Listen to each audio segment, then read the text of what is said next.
This is Let's Talk TV, bringing the street to your screen.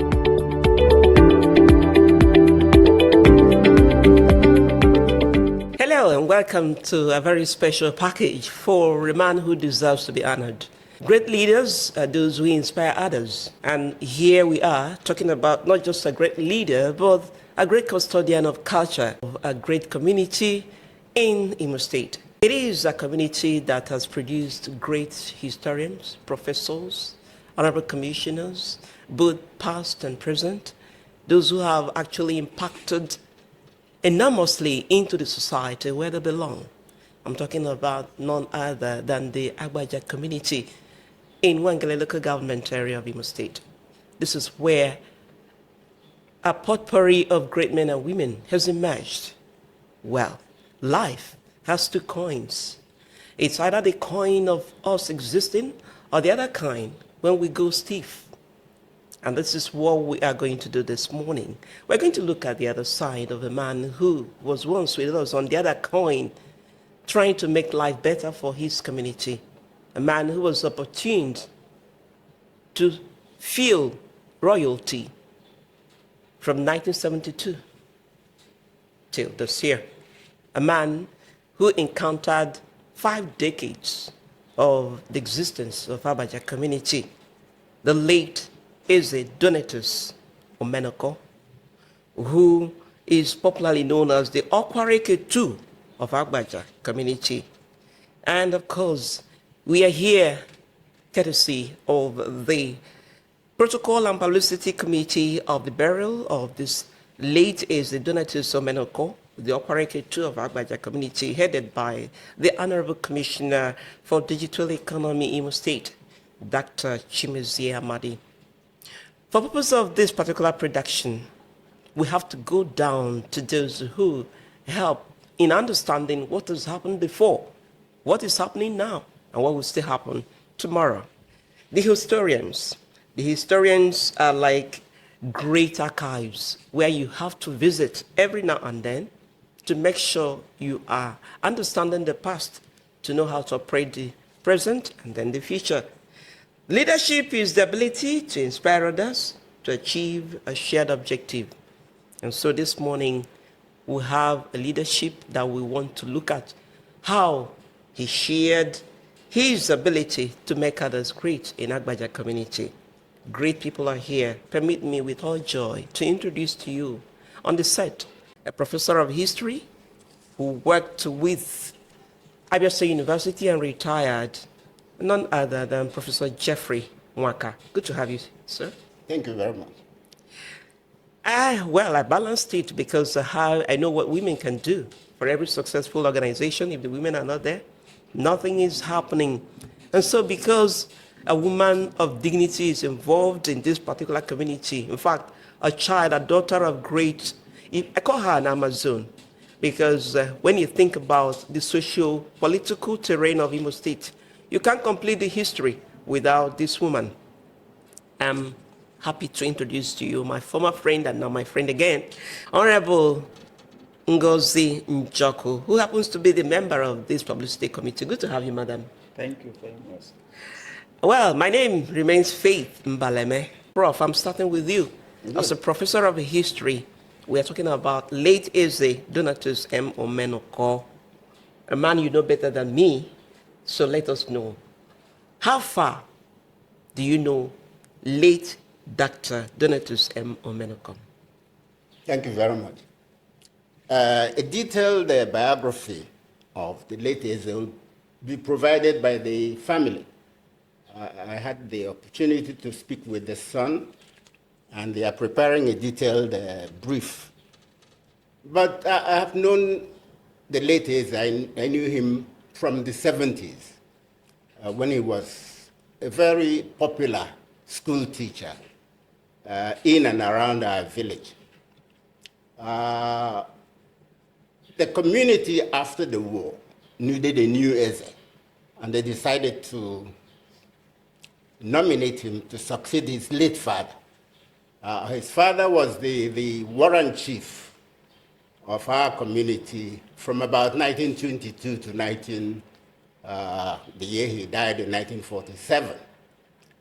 And the community decided to nominate, to enlist the services of this renowned teacher to succeed his father, who had ruled previously.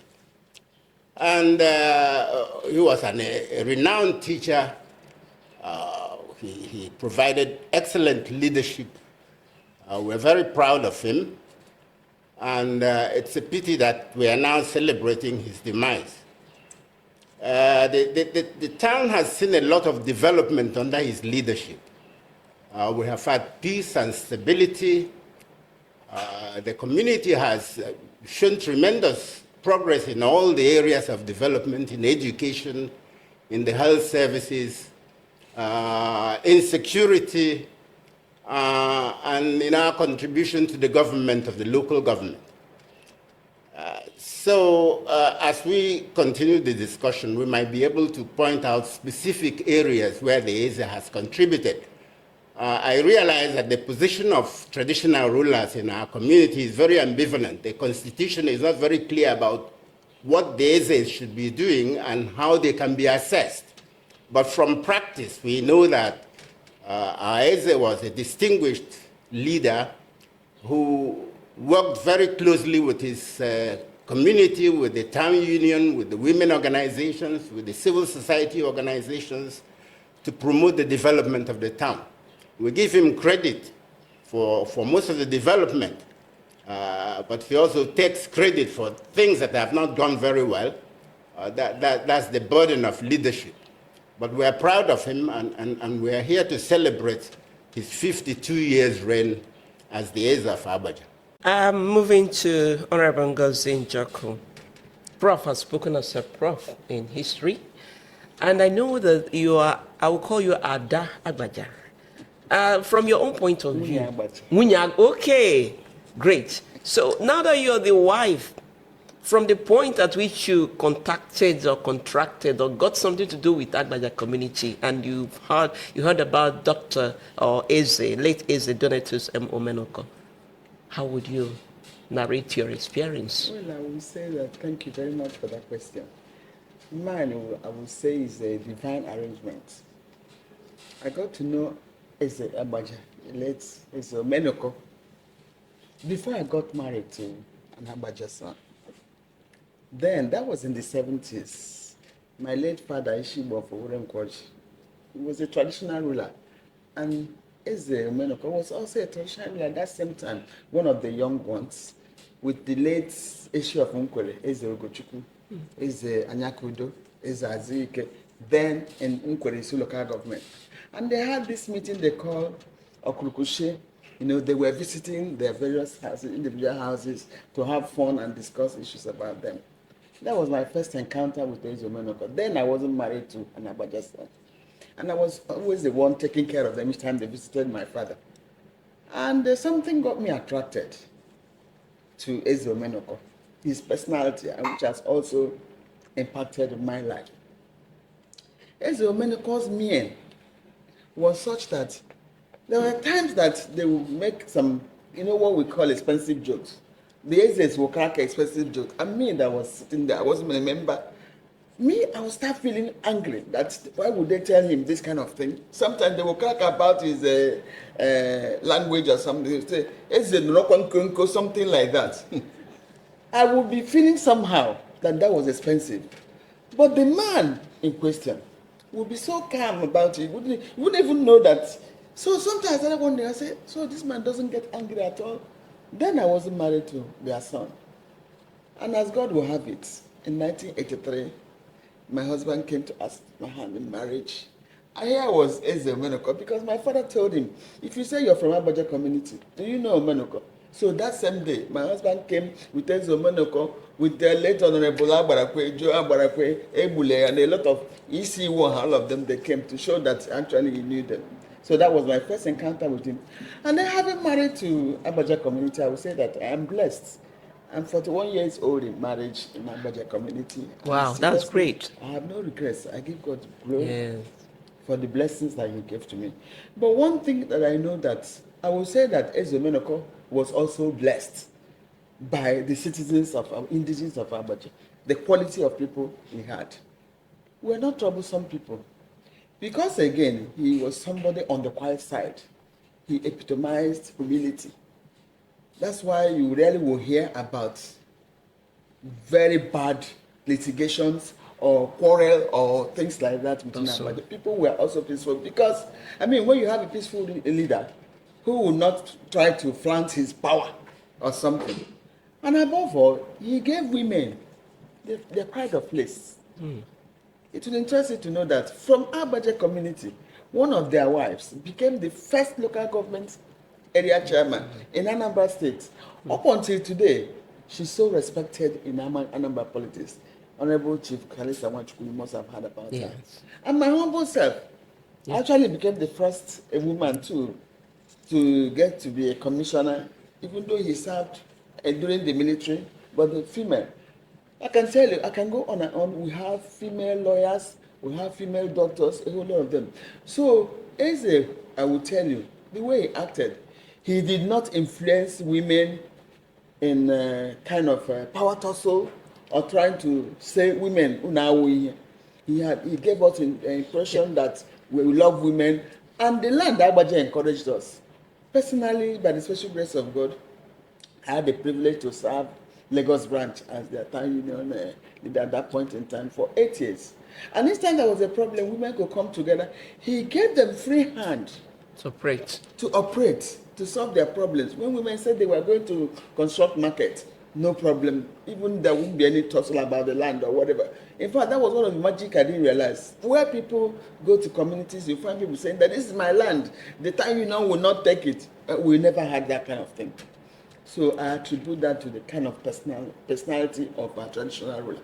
Because if a traditional ruler is somebody that is troublesome, definitely he want to, take sides with one group or the other, and then that brings a kind of division in place. So I'll tell you that his personality influenced Abajah in such a way that even the women, I will call him a gender-friendly Ezra. Even the women, I know a place where women were banned from using a particular hall. I know a community like that. But in our own case, we were free to do things, and we had that encouragement. That's why we could talk about women serving as commissioners and serving as leading in various positions of authority. That's what I can say so far. A very good impression of the man we are talking about later is the Donatus Omenuko. And back to Prof. She has told you the women aspect, how they feel. Now for the elderly, I know that it's not about existing as a community. There are bound to be boundary issues. There are bound to be communities around you who want to raise dust.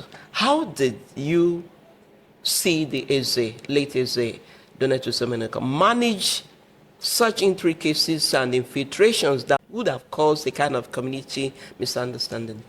Thank you. As the Honorable Commissioner has said, he was a very peaceful person. And he was also fortunate that we have good followers who didn't give so much trouble to him.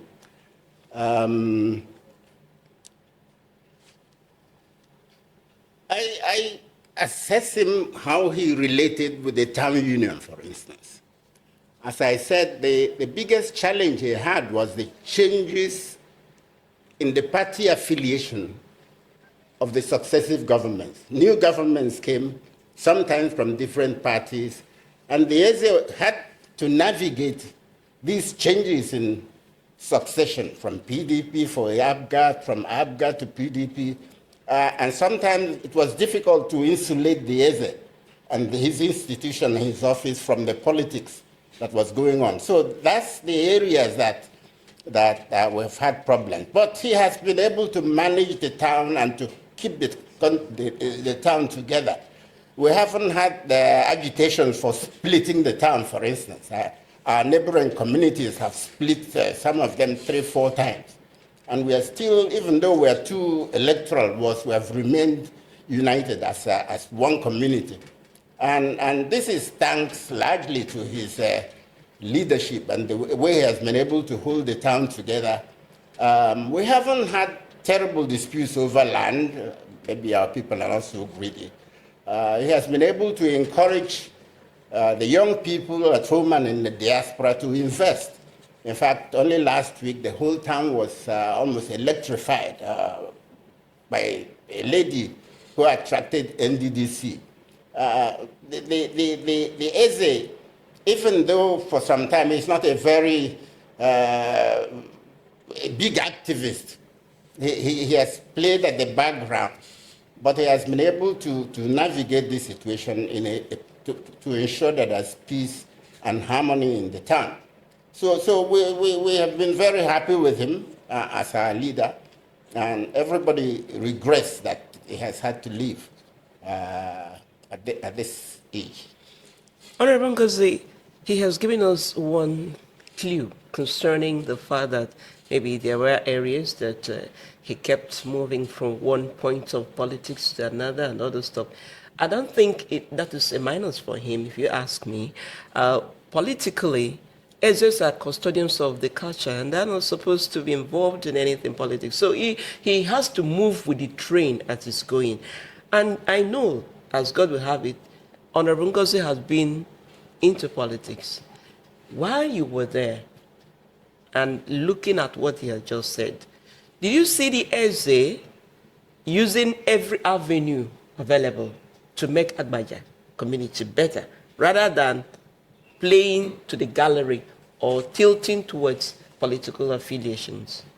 That's a kind of... I think if you understood what he said, I think that brought out another quality of our letters, to be able to manage the changes from what he said.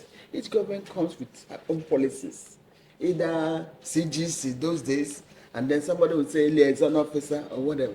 But because of his mien, his personality, he was able to handle this, not making Abajah anti-government, or making Abajah pro-government, or making just, diminishing the development of the community. So his mien and his personality was able to navigate for us to be at the right place at any point in time, irrespective of political developments. Exactly. That's what I want, because you said it was a challenge for him. That was why I had to ask you the question. He said it was a challenge.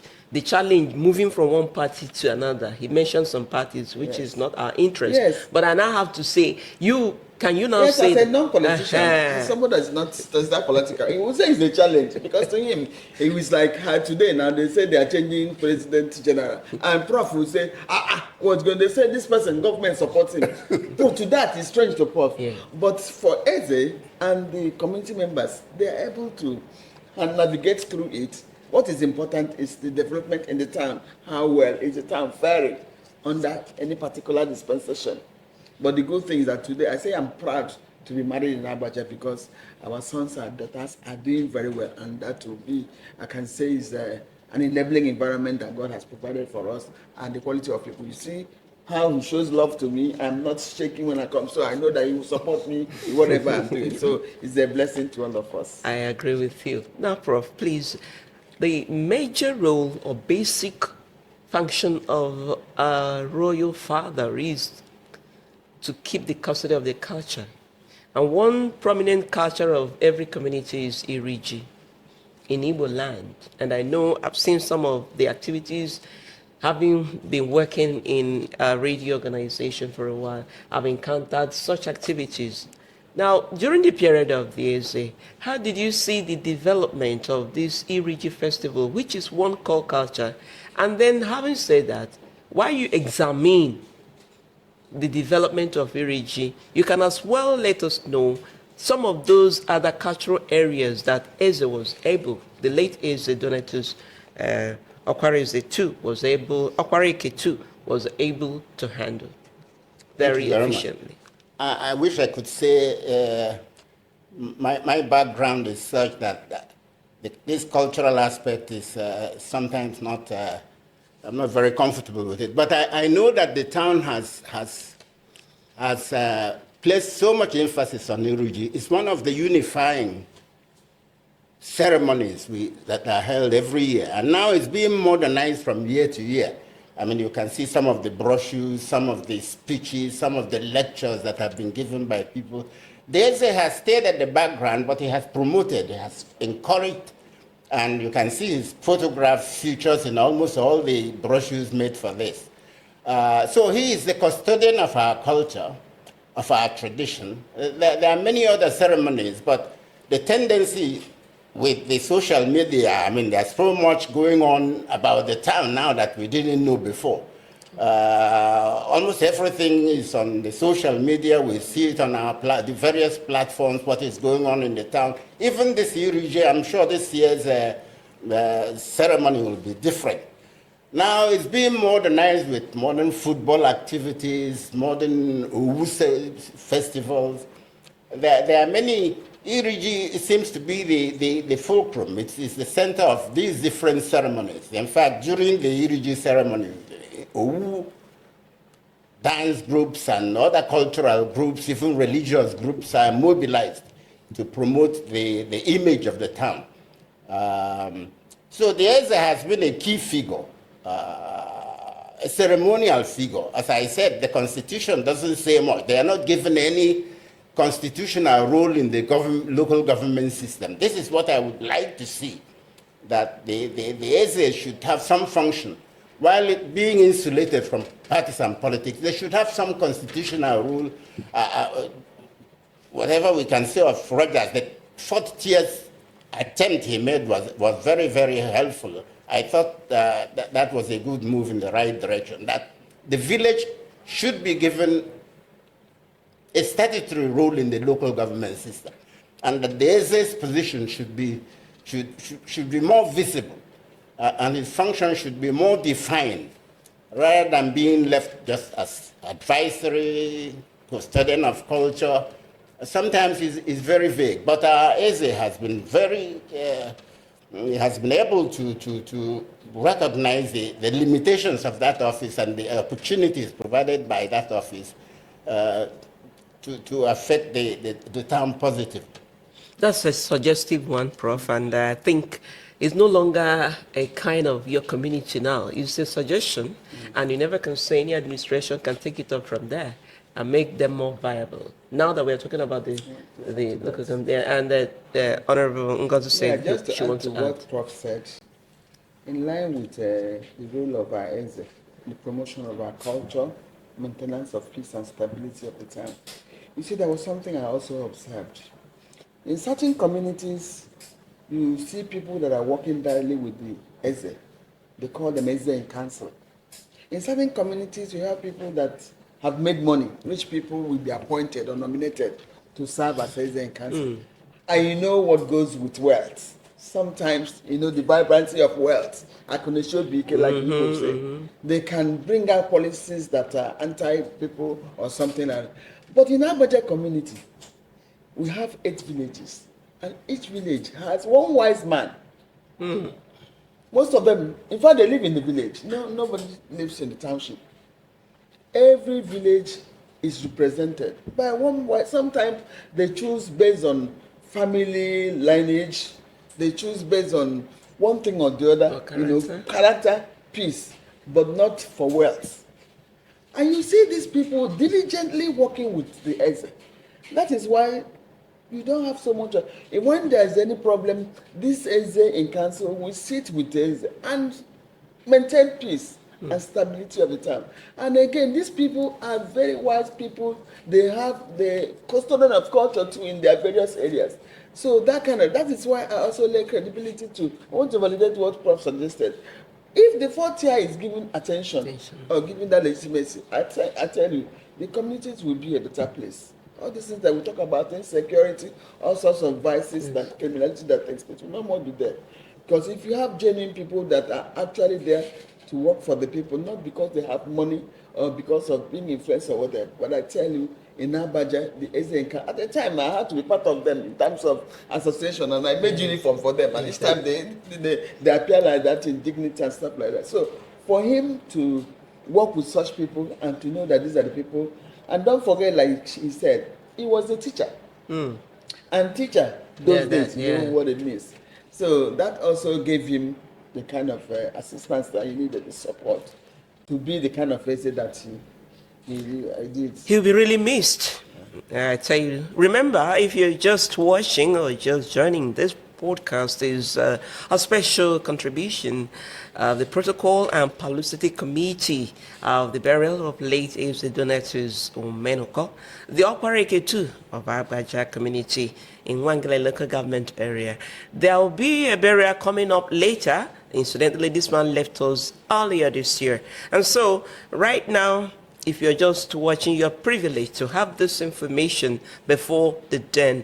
And then next question is going to be particularly to you, Dr. Ngozi, because you've been talking on the background, the information you know, and how he has done well. Now there is need for him to be honored. Fortunately, you're a member of this Protocol and Publicity Committee.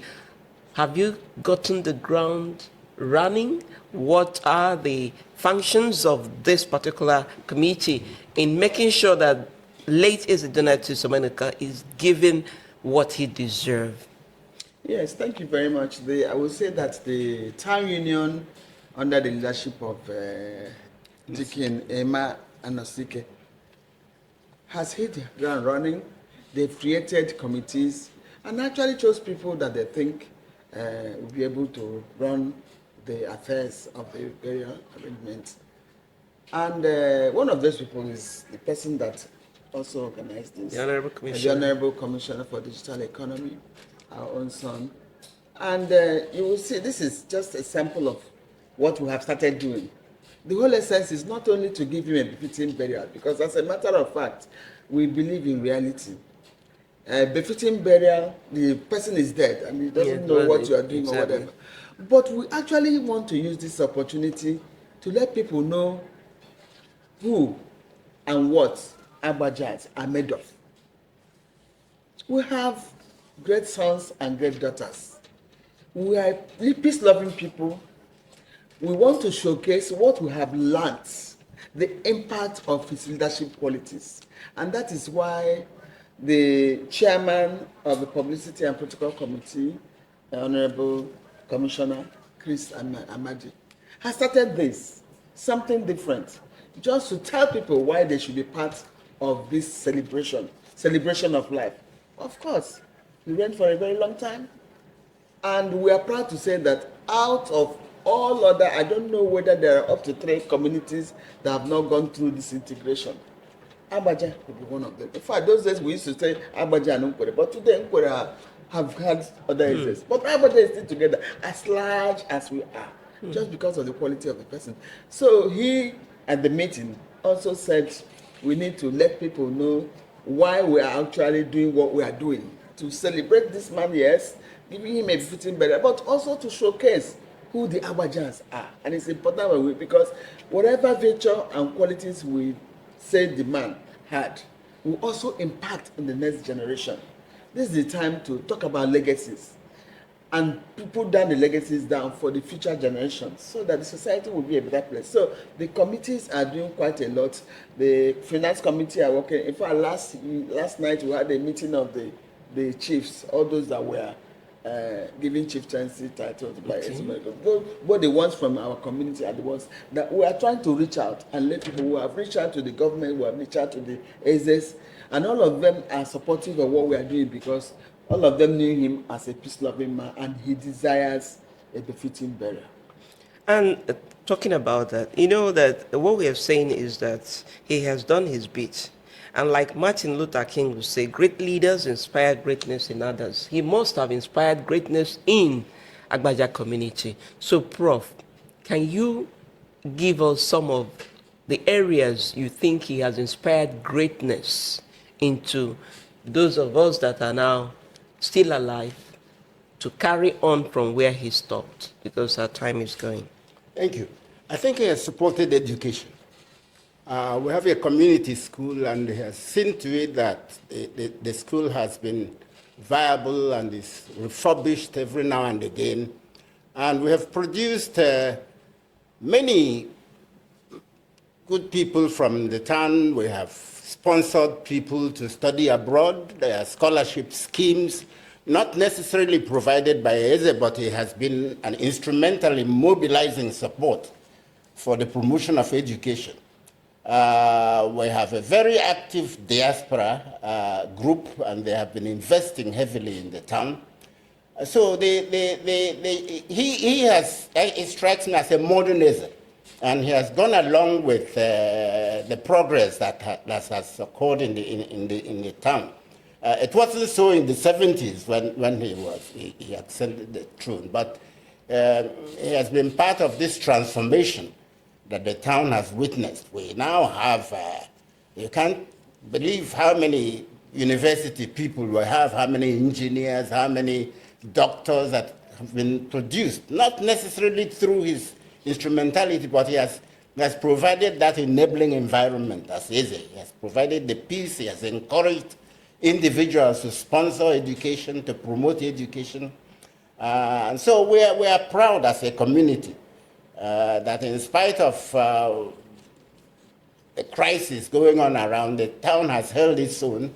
And we are proud to be associated, to have had an Eze like him. We hope that the town will be able to produce a successor who will uphold his legacies and improve on what he has done for the community. Now that you said the town will produce a successor, in the interim, do you have someone managing the affairs of the culture of Abajah, pending on what you just said now?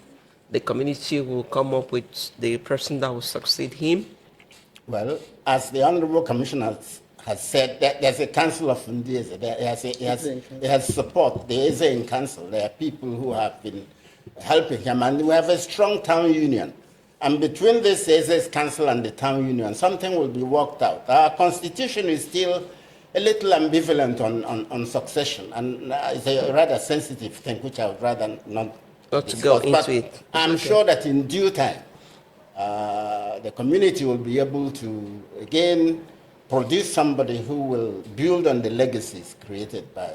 I just speak to you on what you said, not that I'm saying that that is the issue. The issue is for us to celebrate a man who has made a mark in the sand of time. And now let me come to you, Honorable Ngozi Njoku. This issue of security, when you talked about peace in Abajah and the disintegration of other communities, I was touched. How would you say that the Eze is, kind of contributed or was instrumental to this unusual harmony despite the insecurity situation? I know that some of these areas had this terrain of roughness, of insecurity, youth restiveness, sectionalist and all those sectarians and all those stuff. What's your take on that? Thank you very much. I had earlier mentioned that his personality, his inbuilt character also influenced his people. For instance, there are places where you get rancor and all these litigations. Maybe you have it's the normal thing for human beings to misunderstand themselves one way or the other. But when you have that issue, you have that situation, and the Eze in council are there to mediate.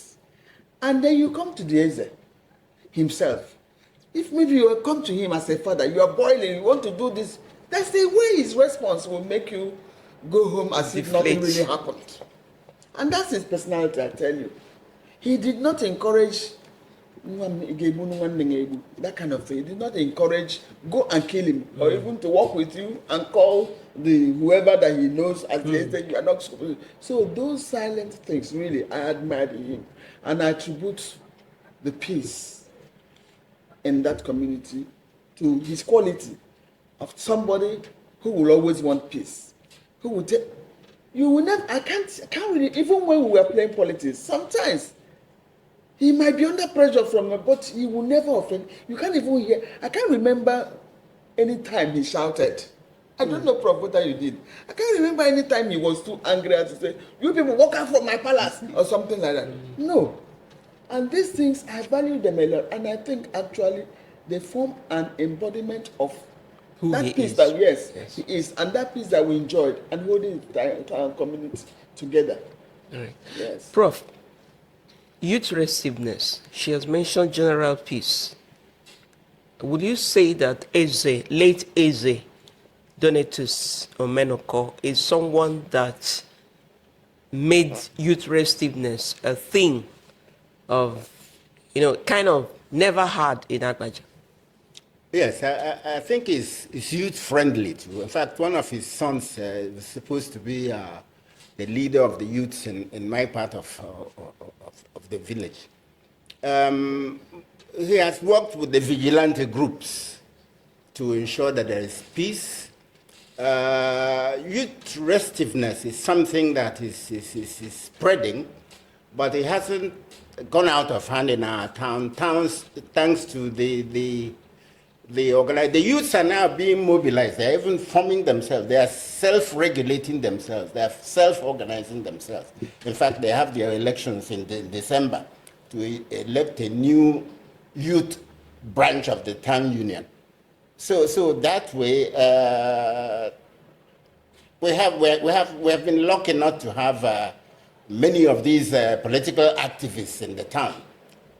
We have problems with young people and drugs and so on, but the Eze has been a stabilizing factor, and we give him credit for the stability that the town has enjoyed. Now that we're rounding off, Prof, thank you for that. Honorable Ngozi, would you say that so far you've gotten a good response as this particular committee for this particular burial? Have you gotten responses, though the time has not been speculated as per when the burial will be taking place? From what you have started doing, would you say you have gotten good response from it's work the audience? It's work in progress. Okay. This is about the first event that the chairman of the publicity and protocol has done to let people know why they should be part of this befitting burial.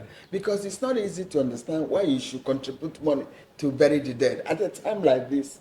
So, but when people realize the whole essence, that is something that will also portray the community and then also appreciate the virtues of the man, then you know the reason why you have to dip hand, even though it's difficult, to contribute to whatever that we're doing. So it's work in progress, and the response so far is good. People have been making sacrifices. It's a sacrifice. You must have had this program. I know how tight it is for me to be here. Yes. So all these are coming together to make it. And in addition to the youth, for the past 41 years that I've been married here, every December, the youth must have football competition. For 41 years that I've been married in that community. Except when any person dies, that they want to honor the person by not playing ball. So you see, that is one thing that brings them together, that make them happy, and people look forward to that. So a whole lot of things have happened that I take it that we are blessed to be part of that community. And the least any person can do, both the son, the daughter, or friends of Abajah could do, is actually to be part of what we are doing now, to make sure that we immortalize him, and then also to create that forum where even the younger people will be proud that they are from Abajah. Prof, we're rounding off now. Thank you. What would you leave us a message to everyone who will be privileged to come across this concerning late Dr. Donatus Omenuko, the Okwareke too of Abajah community in Wangele local government area? What message will make anyone begin to say what a life he lived and that the mark is indeed very deep? Thank you very much. We've been lucky and privileged to have an outstanding Eze in Mourns. He was a very peaceful man, and that is reflected in the stability we have had in the town for the past 50 years. It's not easy to have one ruling for that length of time. We expect that the government should actually define more clearly the role of traditional rulers so that they have a proper template. It's vague to say that they are custodians of culture and they should act in an advisory capacity. I believe that for the future, it would be good to strengthen the position of traditional rulers so that they can play a role that you can really assess with certain yardsticks instead of being talked about vaguely. But we are very proud as a town to have had somebody of this caliber as our agent for 52 years. Thank you very much. Thank you for coming. And to the woman that has seen it all in terms of the period and privilege that she has to be married in Abajah, Honorable Doctor, I guess? Barrister. Barrister Some Ngozi people call me Njoku. doctor because of Ministry of Health. Yes, Okay. yes. Yes. Barrister Ngozi Njoku, let's hear your message for anyone that is coming Thank you across this so week. very much. My message is this. Today we are talking about Eze, late Eze Omenuko. We are talking about his qualities. We are talking about those things that made him be a man that impacted on the society. You that is listening, what are we going to talk about you? The essence of life is, what will you be remembered for? Are you going to be remembered for something good? Or are you going to be remembered for the number of people you have killed? Or the number of people that you have shown pepper? Or the number of people you have jailed because you have access to power? It is important that we have this in mind. That at any point in time, one day, this breath will cease.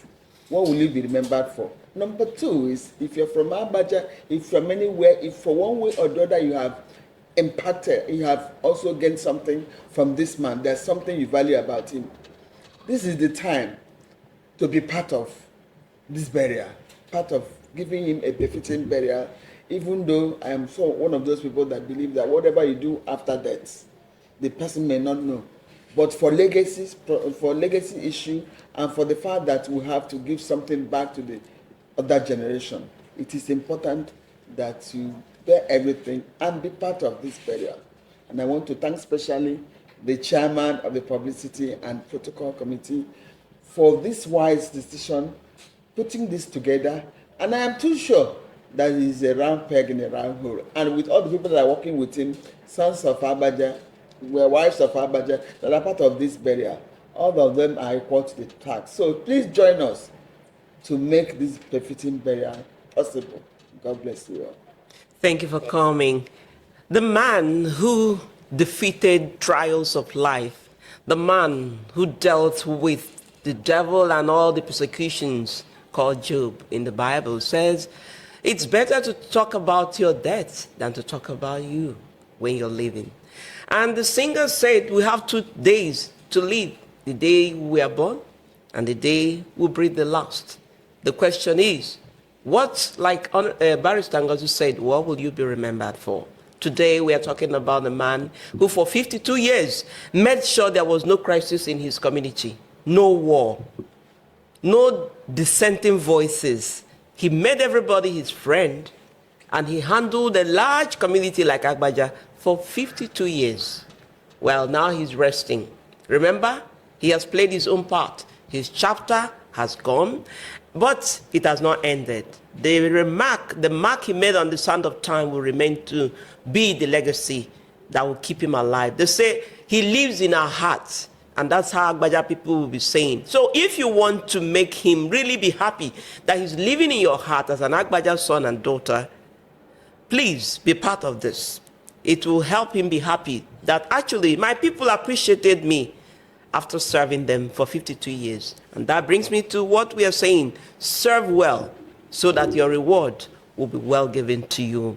At this point, I want to thank you for being there and say, please make sure you are contributing in one measure or the other, no matter how minute you might think it is, towards making sure that a man who deserves to be given the right he got from all his labors is given it. And late Eze Donatus Omenuko will be a kind of role model for you, and you will play a good role in your life.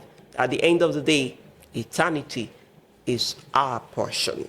Having said that, I want to say thank you once again to all the crew members here.